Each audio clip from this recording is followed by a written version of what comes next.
स्वागत है आपका मेरे YouTube चैनल पे।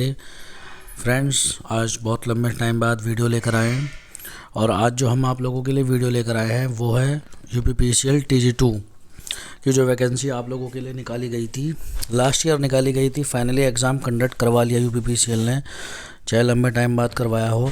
नवंबर मंथ में एग्ज़ाम कंडक्ट आपका हुआ है, ठीक है। कुछ शिफ्ट दिवाली से पहले हो गई थी और कुछ शिफ्ट दिवाली के बाद हुई हैं। आप लोग बहुत ही बेसब्री से वेट कर रहे थे कि आपके आंसर की कब आएंगे। आंसर की भी अब रिलीज़ हो चुकी है। तो अब आप लोगों के मन में बहुत सारे सवाल हैं। पहला सवाल तो आपके मन में जो सबसे पहले आता है कि कौन सी शिफ्ट हार्ड है और कौन सी शिफ्ट ईजी है। दूसरा सवाल ये होता है कि कंप्यूटर में अगर फेल हैं या फिर कंप्यूटर में जो 20 मार्क्स कहे गए थे उसमें 1 नंबर, 2 नंबर, 3 नंबर जो भी कम नंबर हैं, क्या हमारी उम्मीद है कि हम मान के चलें अपने आप को कि हमारे नंबर बढ़ सकते हैं, ठीक है। तीसरी बात आपके माइंड में ये भी होगी कि कट ऑफ कितनी जा सकती है। चौथी बात, क्या कंप्यूटर में भी नॉर्मलाइजेशन होगा या नहीं होगा। तो इस तरह के सवालों को ही यहाँ पे एड्रेस करा जाएगा। देखिए, इसमें जो भी चीज़ें आपको बताई जाएंगी, जिस तरह के मार्क्स अभी तक हमको देखने के लिए मिले हैं कैंडिडेट्स के, और शिफ्ट का जो हमको रिव्यू मिला है कैंडिडेट से, जो हमने बातचीत करी है, उसके आधार पे हैं। बाकी आप कमेंट बॉक्स में अपने मार्क्स डाल सकते हैं, शिफ्ट डाल सकते हैं, कैटेगरी डाल सकते हैं, जिससे एक बार हम और ज़्यादा गहन विश्लेषण करके आपके लिए कट ऑफ और ज़्यादा ला सकेंगे। अभी एक ये मैं जो कट ऑफ लेकर आया हूँ, एक ओवरव्यू के तौर पे आप देख सकते हैं कि लगभग के आसपास ही रहेगी। इसमें अगर आप और ज़्यादा सटीकता चाहते हैं तो अपने मार्क्स, अपनी कैटेगरी, ठीक है, और अपनी शिफ्ट, ये चीज़ें मेंशन ज़रूर करिएगा। तो और हम इसमें आपको ज़रूर बताएंगे कि क्या संभावना है कि क्या क्या हो सकता है। बाकी कुछ सवालों का जवाब हम आपको दे देंगे ज़रूर। देखिए, सबसे पहले तो आप यही देख लीजिए कि आप लोगों का जो एग्ज़ाम हुआ था उसके बारे में। ये तो खैर पुरानी है, शिफ्ट पुरानी का है। इसको मैं अभी ओपन इसलिए कर रखा है क्योंकि कुछ चीज़ें मैं आपको दिखाना चाहता हूँ। क्योंकि कट ऑफ डिस्कस करने से पहले जो हम चीज़ डिस्कस करेंगे वो ये है कि हमारी शिफ्ट कौन सी हार्ड शिफ्ट है। हार्ड शिफ्ट के बारे में हम डिस्कशन करेंगे, तो आप हमारे वीडियो के साथ बने रहिए। देखिए, कैंडिडेट से डिस्कशन करने के बाद जो कैंडिडेट्स ने अपने बताए हैं उसमें करने के बाद ये पता लगाया, सबसे पहले हम कंप्यूटर वाले पार्ट की बात करेंगे। क्योंकि कोई शिफ्ट ऐसी थी जिसमें कंप्यूटर का पार्ट आसान था, कोई शिफ्ट ऐसी थी जिसमें हार्ड था। जिसमें हो सकता है कंप्यूटर पार्ट आसान हो लेकिन नॉन टेक्निकल वाला जो टेक्निकल या फिर जो मतलब 200 नंबर का पार्ट था वो ईजी हो, मतलब एक हार्ड एक ईजी या फिर दोनों में ईजी दोनों में हार्ड, कुछ ऐसा भी देखने के लिए मिला था। तो जो एक हमने एवोल्यूशन करा था उसमें कंप्यूटर वाली जो शिफ्ट थी उसमें 7 तारीख की जो आप लोगों की शिफ्ट थी, 7 तारीख की जो सेकंड शिफ्ट थी, 17 की जो फर्स्ट शिफ्ट थी, और मतलब ये लगा लीजिए 7 तारीख की सुबह की इवनिंग की शिफ्ट, 7 तारीख की जो इवनिंग की शिफ्ट थी, ठीक है, 7 तारीख की इवनिंग की शिफ्ट। इसके अलावा 8 तारीख की दोनों शिफ्ट, 8 तारीख की दोनों शिफ्ट और 17 तारीख की फर्स्ट शिफ्ट। ये जो है कंप्यूटर वाला पार्ट बहुत ही हार्ड पेपर बताया गया है कि इसमें कंप्यूटर बहुत हार्ड आया था। तो जब कंप्यूटर हार्ड आया था तो बच्चे इसमें ऑब्वियसली सी बात है कि फ़ेल बहुत होंगे, और जब फेल होंगे तो यहाँ पर एक बात है कि नॉर्मलाइजेशन बढ़ने के चांसेस भी ज़्यादा हैं। अब आपके माइंड में होगा कि नॉर्मलाइजेशन होगा या नहीं होगा, इसका जवाब मैं अभी आपको आगे दूंगा, और कुछ आने वाले वीडियोस में उसके बारे में प्रमाण भी मैं आपको दूंगा, ठीक है। दूसरा क्या है, 17 तारीख, अब आ जाते हैं कि जो हमारा बाकी का 200 नंबर का पार्ट था उसमें सबसे इजी शिफ्ट कौन थी। जो इजी शिफ्ट सुनने में आ रही हैं, जो बच्चों से एवोल्यूशन करने के बाद पता लगा है, वो जो इजी शिफ्ट हैं वो हैं आपकी 8 तारीख की फर्स्ट शिफ्ट, ठीक है, 9 तारीख की फर्स्ट शिफ्ट और 10 तारीख की सेकंड शिफ्ट। सिर्फ इन्हीं शिफ्ट्स को इजी शिफ्ट्स कहा जा रहा है और उम्मीद यही करी जाएगी कि इन्हीं शिफ्ट को बेस शिफ्ट माना जाएगा। मतलब इस शिफ्ट को बेस मानते हुए बाकी बच्चों के जो नंबर्स हैं नॉर्मलाइजेशन वो करके बढ़ाए जाएंगे। तीसरी बात, जो हार्डेस्ट शिफ्ट अब तक मानी जा रही है उसमें हार्डेस्ट शिफ्ट में हम मान सकते हैं 3 तारीख की सेकंड शिफ्ट, 3 तारीख की सेकंड शिफ्ट, और आपका जो है 7 तारीख की फर्स्ट शिफ्ट, 7 तारीख की फर्स्ट शिफ्ट और 17 तारीख की सेकंड शिफ्ट, 17 तारीख की सेकंड शिफ्ट। तो ये एक मोटा मोटा अनुमान है कि ये 3 शिफ्ट जो है बहुत हार्ड है। तो इन 3 शिफ्ट में जो नंबर कट ऑफ डिसाइड करेंगे उनमें नॉर्मलाइजेशन के बाद नंबर बढ़ने के बहुत ज़्यादा चांसेस हैं। अब दूसरी बात, जब ये वाली बात हो जाती है तो आपके माइंड में ये आएगा कि क्या कंप्यूटर में नॉर्मलाइजेशन होगा या नहीं होगा।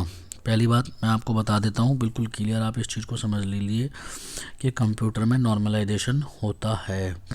कंप्यूटर में नॉर्मलाइजेशन बिल्कुल होता है, ठीक है। पिछली जितनी भी वैकेंसी गई है, चाहे वो असिस्टेंट अकाउंटेंट की हो, एग्जीक्यूटिव असिस्टेंट की हो, या फिर इससे पहले आई हैं, इन सब में भी कंप्यूटर में नॉर्मलाइजेशन हुआ है। तो ऐसे कैंडिडेट्स जिनके 19.25, 19.75, 19.50 इस तरह के नंबर बन रहे हैं, 18 भी बन रहे हैं, 17 भी बन रहे हैं, 16 भी बन रहे हैं। मैं तो कह रहा हूँ कि अगर 14 मार्क्स तक भी बन रहे हैं, और अगर वो 14 मार्क्स तक भी बन रहे हैं और वो ऐसी शिफ्ट से बिलोंग करते हैं जो हार्ड शिफ्ट है, तो वो अपनी होप ना खोइएगा। मतलब अगर 7 तारीख, 17 तारीख, 8 तारीख, मतलब 7 की इवनिंग, 17 की मॉर्निंग, 8 और मैं सुबह शाम, इनमें से किसी शिफ्ट में अगर कंप्यूटर का कोई बच्चा 13-14 नंबर तक भी लेके बैठा हुआ है, तो वो अपनी होप ना खोए। पूरे चांस है कि इसमें 4 से 6 नंबर आपके बढ़ सकते हैं कंप्यूटर में। अब यहाँ बहुत सारे कैंडिडेट्स बहुत परेशान हो जाएंगे, तो हमारे पुराने वीडियोस देख लीजिएगा, मैंने उसमें भी ये वाली बात कही थी, और उनमें बाद में जो कमेंट्स आए हैं रिज़ल्ट आने के बाद, उसमें लोगों ने माना है कि हाँ कंप्यूटर में नॉर्मलाइजेशन हुआ है, नंबर बढ़े हैं। दूसरी बात, नंबर सिर्फ बढ़ेंगे घटेंगे नहीं। कंप्यूटर हो चाहे हो आपका दूसरी वाले जो पार्ट है उसमें, वो आपके नंबर बढ़ेंगे घटेंगे बिल्कुल भी नहीं, कोई नंबर आपका नहीं घटेगा, और सिर्फ बढ़ेंगे घटेंगे नहीं। और कंप्यूटर में नंबर बढ़ते हैं, ये मैं आपको एक पीडीएफ के साथ दिखा दूंगा, हमारे पास एक पीडीएफ है, ठीक है, तो उसके साथ मैं आपको ये चीज़ें शेयर कर दूंगा, आप देख लीजिएगा। अब दूसरी बात आप लोगों के माइंड में ही आएगी कि ठीक है कंप्यूटर में तो हमारे नॉर्मलाइजेशन होगा, तो बाकी जो हमारा अदर पार्ट है उसमें लगभग कितने नंबर तक का नॉर्मलाइजेशन देखने के लिए मिलेगा।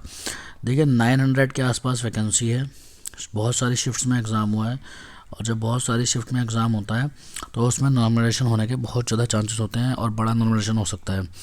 तो आप ये मान के चल सकते हैं कि इसमें आपको 15 से 20 नंबर तक का नॉर्मलाइजेशन आसानी से देखने के लिए मिल सकता है।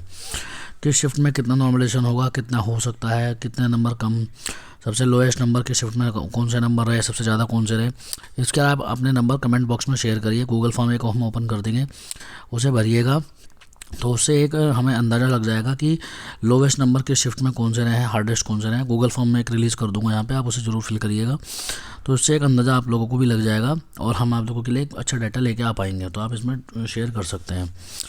अब आगे आते हैं, जो मेन चीज़ है, आप लोग कट ऑफ के इंतज़ार में यहाँ पर वेट करोगे कि कट ऑफ क्या रह सकती है। कट ऑफ से पहले मैं आपको पुरानी जो हुए हैं एग्ज़ाम्स, उनकी जो फाइनल कट ऑफ रही है, क्योंकि अभी जो कट ऑफ आएगी वो डीवी के लिए आएगी, क्योंकि 1.5 प्रोसेस करेंगे ये लोग, 1.5 टाइम बुलाते हैं, तो अभी जो कट ऑफ आएगी वो डीवी की कट ऑफ आएगी कि डीवी के लिए कितने कैंडिडेट्स को बुलाया जा रहा है। ना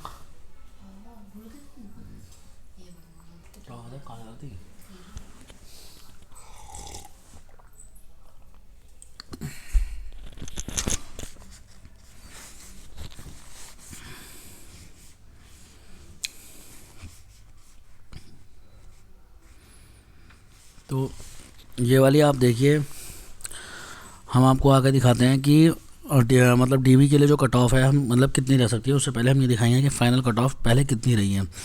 अगर आप जस्ट लास्ट वैकेंसी देखें जो कंप्लीट हुई थी, ये देखिए इन लोगों ने 19, 20 और 27, 28 मार्च 21 को इनका CVT कराया था, उसके बाद 28 मार्च इसमें कराया था, और उसके बाद फाइनल कट ऑफ इन्होंने रिलीज़ करी थी, ठीक है, फाइनल कट ऑफ रिलीज़ करी थी। उसके बाद इन लोगों की आप ये देखिए कि कितनी कट ऑफ गई थी। देखिए जनरल की गई थी 149.771, EWS की गई थी 126.154, OBC की गई थी 137.220, SC की गई थी 119.370, और ST की गई थी 71.010, एक्स सर्विसमैन की गई थी 80.705, और बाकी DFF की गई थी 67.555। अब हम इस बात पे जाते हैं कि और भी चीज़ें मैं आपको दिखा देता हूँ कि और किस किस साल में क्या कट ऑफ रही है। आप इस पे बने रहिए हमारे वीडियो में। ये देखिए, अगर आप इसमें 2018 की कट ऑफ देखें तो UR की 128 कट ऑफ गई थी, ठीक है, OBC की 105 गई थी, SC की 67 गई थी, ST की 72, DFF की 81.992, एक्स सर्विसमैन की गई थी 105.450। दूसरा अगर आप देखें तो इसमें फिर ये है हमारी 2016 की, इसमें UR की 131 तक चली गई थी, 131.92, OBC की 120.58, SC की 102.83, ST की 84.42, DFF की 82.67 और एक्स सर्विसमैन की 107.58। अब यूपीपीसीएल टेक्नीशियन में आप 2015 की कट ऑफ देखिए। यूआर की 115.75, ओबीसी की 108, एससी की 92.95.25, एसटी की 63.75, डीएफएफ की 58.50, एक्स सर्विसमैन की 68.50।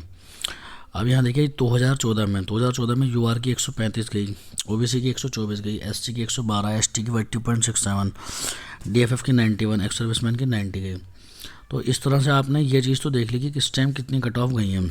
अब मामला आता है कि हमारी इस साल 2023 में क्या कट ऑफ रहने वाली है, कि भाई यूआर की कितनी रहेगी, ओबीसी की कितनी रहेगी, एससी की कितनी रहेगी, एसटी की कितनी रहेगी, ईडब्ल्यूएस की कितनी कट ऑफ रहेगी। तो देखिए मैंने ना बहुत सारे कैंडिडेट्स के मार्क्स को जो है देखा कि हाँ भाई किसकी कितनी बैटरी क्या है, इन सब चीज़ों के बारे में मतलब फुल हमने जो है ना फुल अपना डिस्कशन कराया।